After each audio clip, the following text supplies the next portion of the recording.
conurbano bonaerense este día sábado 8 de noviembre de 2025. Hoy la máxima va a estar rondando los 19 grados, día despejado, pasaron las lluvias y empieza a subir un poco la temperatura, así que a disfrutar este sábado.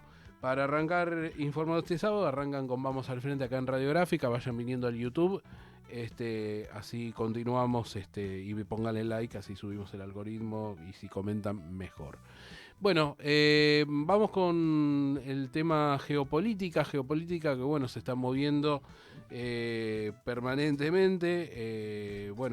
Venimos de una semana en la cual una vez más el presidente de la Nación Argentina, Javier Milei, estuvo en Estados Unidos, esta vez sin encuentro con Donald Trump, pero sabemos que las relaciones Estados Unidos-Argentina han estado activas y mucho en estos últimos meses, en la previa de las elecciones, en la postelección, y cómo esto va influyendo también con decisiones de política local, no de política nacional.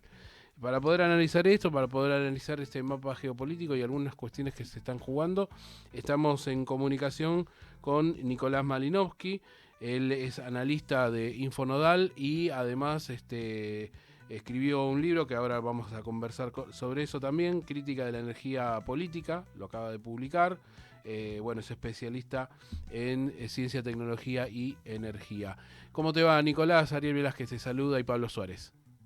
Hola Ariel, hola Pablo, buen día, ¿cómo están? ¿Cómo va, Nico? Buen Todo día. muy bien, muchas gracias por atendernos, Nico. Bueno, conversábamos sobre esta situación de la relación Estados Unidos-Argentina, ¿no?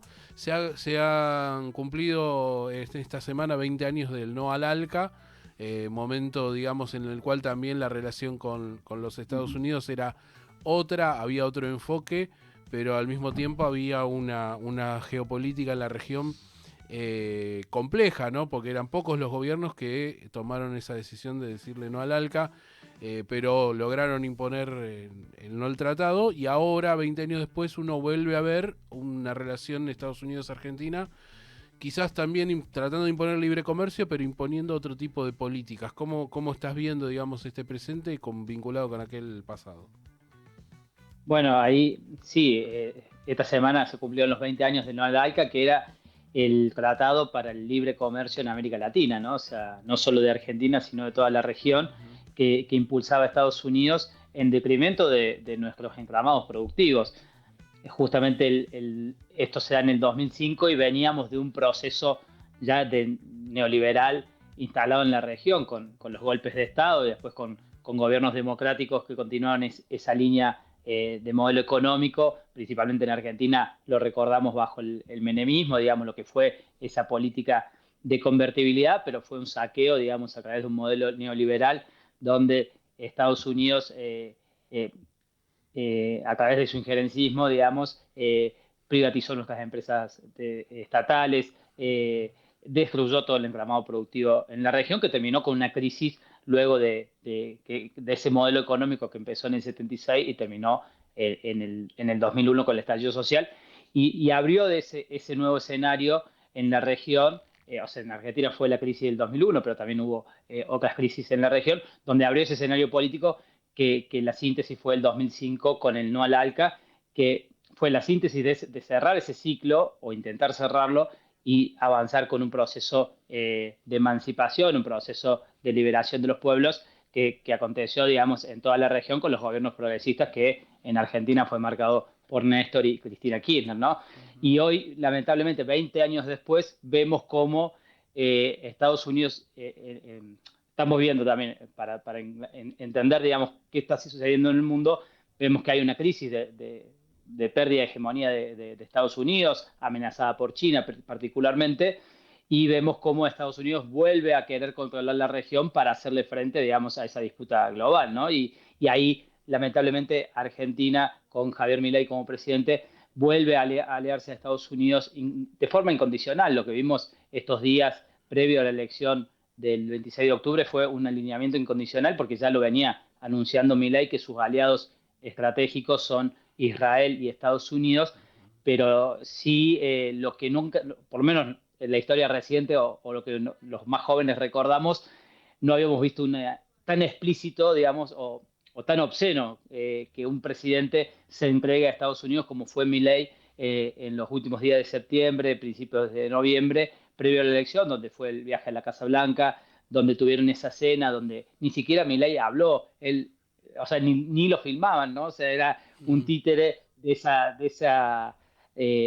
cena que estaba sucediendo ahí, tal cual conocemos las cenas de Mirta Legrand, que son cenas de los ricos en el país. Bueno, Javier Milei ni siquiera pudo hablar, ni siquiera tuvo traductor, y veíamos cómo estaba entregando el país, ¿no? Y entonces creo que es para repensar qué está sucediendo ahora, y creo que es importante por eso este espacio para conversarlo Claro. eso, ¿no? Ni siquiera Nicolás Carlos Saúl llegó a pasar tanta vergüenza, ¿no? En sus visitas a Tal cual, Norteamérica. o sea, yo lo veía y decía, o sea, uno pensaba, ¿no? También que esa elección iba a salir victorioso Milei después de haber entregado el país también en eso. Y ahí creo que también nos hace pensar y reflexionar cómo se está reorganizando el campo, ¿no? Porque a un presidente donde está entregando, no solo, digamos, por una cena, ¿no? La cena es eh, lo que puede visualizar, el programa político-económico que está llevando adelante Estados Unidos para con Argentina, donde este año la deuda aumentó considerablemente, o sea, tenemos una deuda. Está perdiendo. Estamos con alguna dificultad técnica. No Debe ser sé si algo de son mis señal. datos. Puede ser. Ahora voy a pasar a datos de celular, a lo mejor digo mejor. Dale, bueno, mientras esperamos que Nicolás pueda recuperar un poquito la señal, era muy interesante esto, ¿no? Charlar justamente la mirada de Estados Unidos y la Argentina, ¿no? Una relación que siempre fue tensa porque, bueno, es la vuelta de alguna manera a la doctrina del patio trasero, ¿no? Esto que no quiere decir que se haya ido, ahí me parece lo recuperamos a Nicolás. Decía Nico que es el tema de cómo vuelve una doctrina patio trasero, ¿no? De parte de Estados Unidos, que de alguna manera aquel 2005 Bush, después de la derrota del no al ALCA, dijo, bueno, me retiro, suerte, fíjense ustedes cómo se arreglan. No quiere decir que nunca haya dejado absolutamente todo, pero bueno, como que no sé si entendió o procesó que la situación no le iba a ser favorable, pero hoy, 20 años después, vuelve Trump con mucha fuerza a tomar una doctrina de patio trasero y a tratar de desbloquear a la América Latina y utilizar a Argentina como estado tapón de cualquier proceso de unidad regional, ¿no? Sí, yo creo que en el 2005 no se retiró, sino que hubo un repliegue de Estados Unidos, porque también dejaron sus bases militares Claro. en Colombia, tuvieron sus países también con sus cables, digamos, de injerencismo en la región, y también en ese momento tenían que atender todo el conflicto del Medio Oriente, y después del 2005 vino la crisis del 2008, que eso también desató, digamos, una crisis global que Estados Unidos tuvo que atender y mirar para otros lados, y nos permitió a nosotros esa ventana de oportunidad de avanzar mientras ellos tenían o el imperio estaba un poco distraído, como quien dice, pero sí vemos, lamentablemente, Estados Unidos cómo vuelve con fuerza sobre la región porque necesita de América Latina para hacer frente a esta disputa con China, ¿no? O sea, si lo vemos en términos de G2, como denominan los colegas de Nodal, esta disputa de comercial entre Estados Unidos y China, que es una disputa por la hegemonía también,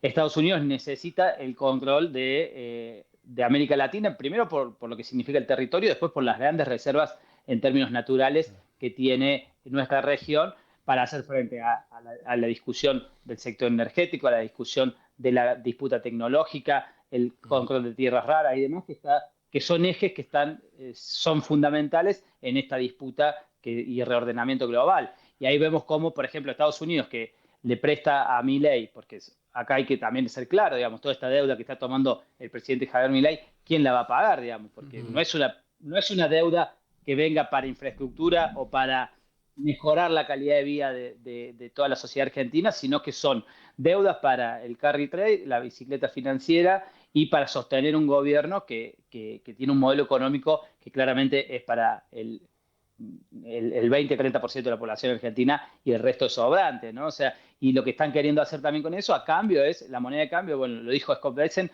queremos el uranio de Argentina, queremos el litio de Argentina, bueno, ni hablar de Vaca Muerta, que es la segunda reserva de gas no convencional del mundo y la cuarta en petróleo, ¿no? O sea, también hablaron de tierras raras. En esto también, si vemos un poquito más fuera de Argentina, vemos cómo Estados Unidos vuelve, o sea, pone la flota militar en el Mar Caribe para intentar invadir Venezuela, que es la principal reserva del petróleo en el mundo. Justamente esta semana discutíamos si el petróleo es o no todavía como una punta de lanza o parte del poder global, y yo creo que todavía sigue teniendo esa hegemonía el petróleo y lo muestra, digamos, todavía en estos movimientos de Trump de querer hacerse nuevamente de la principal reserva de petróleo, que es la venezolana, ¿no? Vemos cómo también está disputando en Brasil, o sea, le pone una tarifa del 50% por los movimientos que está teniendo Lula, principalmente con China y el mundo BRICS, que ahora justamente se está dando la COP30 en el país de Brasil. Y cuando veamos lo paradójico, ¿no? De cómo Estados Unidos, por un lado, tenía una reunión, estaba en una cumbre con Lula en Malasia, y por otro lado le estaban haciendo las chacinas en Río de Janeiro, ¿no? O sea, con un gobernador que responde directamente a Estados Unidos, y habló primero con Estados Unidos antes de hablar con el gobierno federal para hacer ese movimiento de requisas y que fue una masacre en Río de Janeiro, en la favela, ¿no? Entonces, estamos viendo, digamos, cómo Estados Unidos va moviendo las piezas en el tablero y va desordenando lo que es la vida pacífica y democrática de América Latina, ¿no? Tal cual. Se ven, Nico, ciertos surgimientos de algunas cuestiones que parecían en aquel lejano 2005 que iban a ser irreversibles, parece que no lo fueron. Si querés, el que más se mantiene en silencio, porque vos ves que no hay no está en los dirigentes actuales nuestros el tema de la casi intervención ya de Venezuela. Después hay la aparición de un híbrido que allá por los 90 tiraron, que es lo del narcoterrorismo como justificación para intervenir en las políticas internas de la región. ¿Ves un resurgimiento de aquel, por un lado, viejo consenso de Washington en lo económico, pero también en lo policial, si querés, ¿no? Sí, bueno, en Argentina tenemos a Patricia Bullrich, que es una fiel agente de Estados Unidos en cumplir esa doctrina del terrorismo, de la represión constantemente. Y lamentablemente sí, la dirigencia política o el campo nacional popular o las izquierdas en América Latina hemos retrocedido en ese discurso, como ustedes decían, de hablar, no decir a tintas claras, digamos, lo que está sucediendo en la región, y entrar a decir, digamos, con el lenguaje más de la derecha o desde Estados Unidos, y ahí perdemos, ¿no? O sea, cuando estamos retrocediendo en no denunciar claramente, o sea, de que Argentina no se pueda mencionar Venezuela, es una derrota, ¿no? O sea, porque ¿qué vamos a decir ahora desde el campo nacional popular si invaden Venezuela? No, era una dictadura de Maduro, digamos. O sea, entonces quedamos entrampados en las lógicas de la derecha, cuando en realidad tenemos que salir a decir nuestro programa y nuestros marcos de alianza, digamos, como lo dice Javier Milei. O sea, cómo podemos, o sea, en el campo nacional popular muchas veces no se menciona el genocidio en Palestina por las relaciones que hay con Israel en Argentina, o por la comunidad judía, cuando no tiene que ver con un conflicto judío, sino que tiene que ver con un conflicto del sionismo que está asesinando a un pueblo como el palestino, ¿no? Entonces, creo que sí son cuestiones que tenemos que revisar, porque lamentablemente estamos retrocediendo del avance que habíamos tenido del 2005 hasta la fecha, y se ve, digamos, cómo Estados Unidos vuelve a golpear fuerte sobre la región. Y esto empieza principalmente cuando yo estaba haciendo un repaso histórico de los últimos 10 años, cuando Argentina pierde las elecciones, o sea, nosotros perdemos las elecciones en 2016, ahí vemos ya fuertemente cómo avanza Estados Unidos en la región. No nos olvidemos que Mauricio Macri gana en noviembre del 2015 el balotaje en Argentina. 2016, el impeachment a Dilma Rousseff en Brasil, ¿no? O sea, un golpe blando que destituye a la presidenta. Después el ascenso de Bolsonaro y el bolsonarismo en Brasil. El golpe de Estado en Bolivia, digamos. Bueno, todo el asedio con Cuba y con Venezuela. Todas esas cuestiones son síntomas de este avance de Estados Unidos, más allá si está Donald Trump o Joe Biden en la presidencia, o sea, los republicanos o los demócratas. Ellos tienen, no nos olvidemos que cuando estaban los demócratas, porque también a veces nos confundimos en Argentina y decir, bueno, que están los demócratas es mejor para el país. O sea, hay que atender, digamos, cuál es, porque ellos tienen una política de exterior que puede ser más agresiva o menos agresiva, pero que es imperialista, ¿no? Entonces, eso no tenemos que perderlo de vista.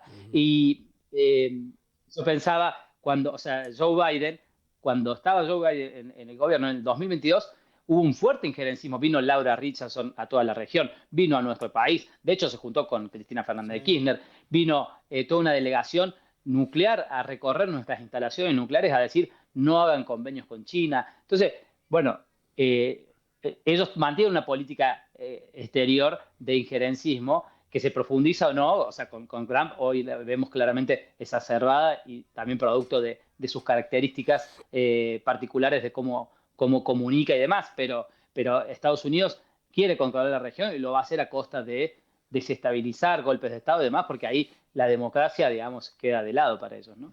Totalmente. Estamos hablando con Nicolás Malinowski, que es analista de Nodal y que además escribió y publicó Crítica de la Energía Política 2025 este año. Comentanos muy brevemente, Nico, primero este libro está ya disponible en todas las librerías del país y comentanos un poco de qué va, cuál es el resumen que nos podés hacer de este libro.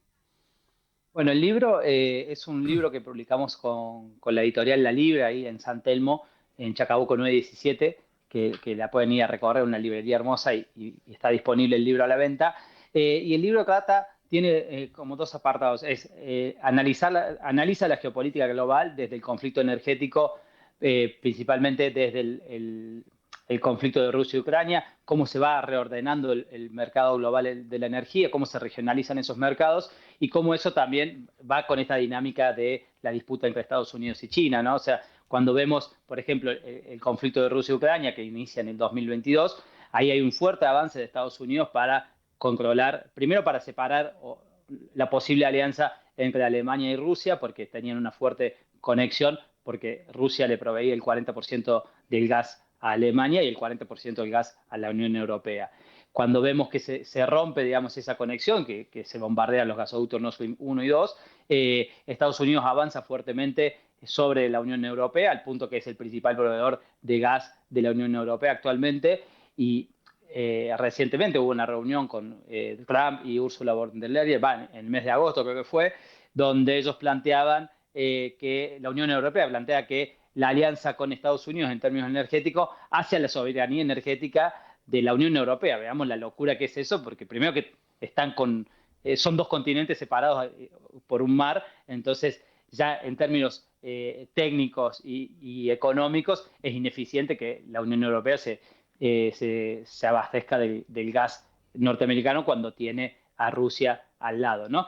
Y vemos también cómo se fue, en el libro también se habla un poco de cómo se va tejiendo esa alianza o profundizando esa alianza entre Rusia y China, digamos, principalmente desde el sector energético, y bueno, cómo va reorganizándose esa disputa global, ¿no? Y después tiene un apartado que trata un poco más de la política energética de Milei, sobre todo analizando el RIGI y cómo posiciona a la Argentina en esta disputa global, que muchas veces la vemos bajo el lema de la transición energética, donde se está discutiendo de pasar de un sistema energético basado en combustibles fósiles a uno de energías limpias, pero eso no es solamente un cambio tecnológico, ¿no? Sino que tiene disputas políticas y económicas en el medio, y Argentina se pone como un eslabón, o el RIGI viene a ser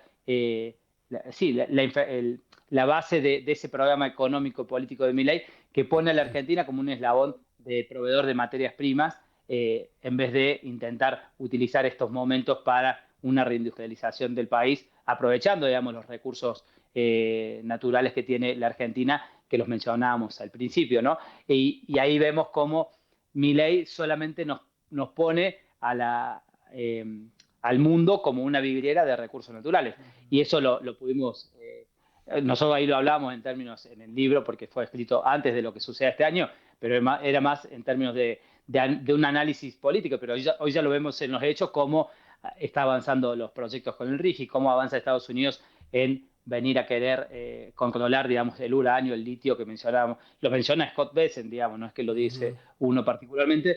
Incluso, bueno, cómo quieren ya también avanzar en colocar una base militar en Tierra del Fuego para controlar también no solo el punto geoestratégico que significa la Tierra del Fuego y la Antártida, sino también por la cantidad de recursos naturales que hay ahí, que hay que recordar, por ejemplo, que en las Islas Malvinas, que están usurpadas por los ingleses, ya están explotando petróleo los ingleses con una petrolera israelí que es Navitas, ¿no? Entonces, que están explotando offshore en nuestras cuencas de Malvinas, producto también de que el Reino Unido prohibió la explotación de nuevos yacimientos offshore en sus cuencas, digamos, alrededor de las islas de ellos allá. Entonces están ya saqueando nuestro petróleo de las Islas Malvinas, ¿no? Entonces, creo que el libro Crítica de la Energía Política nos da un panorama, un mapeo de las disputas energéticas que son parte de las disputas políticas y económicas que vemos en nuestros territorios, ¿no? Muy bien.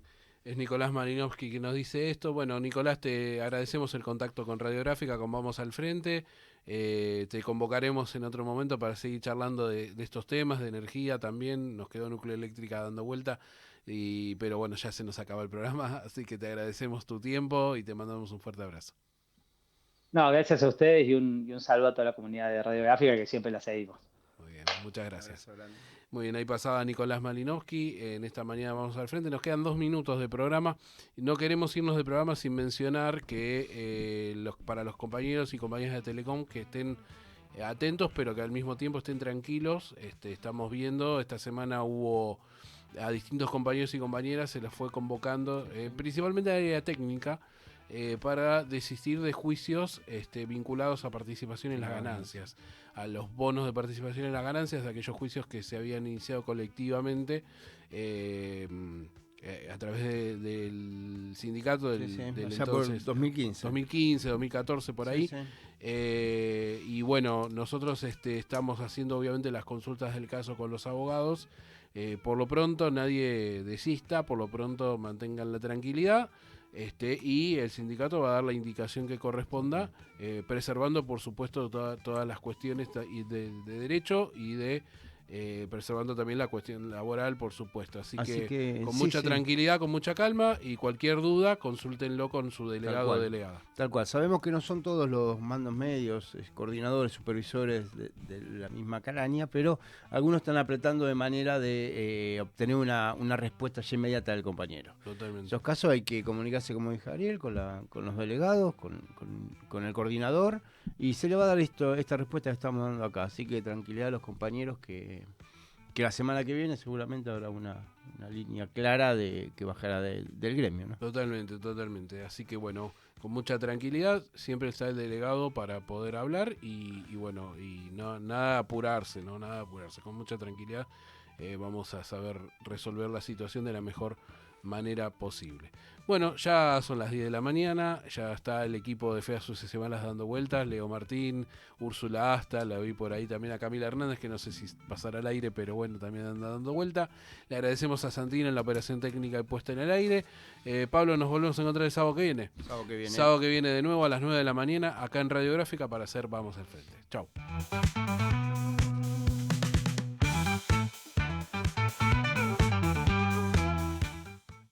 Radiográfica. 20 años. 20 años en movimiento. 20 años sonando a Radiográfica. Suscríbete a la comunidad Radiográfica. Ingresá a www.radiográfica.org.ar y potenciar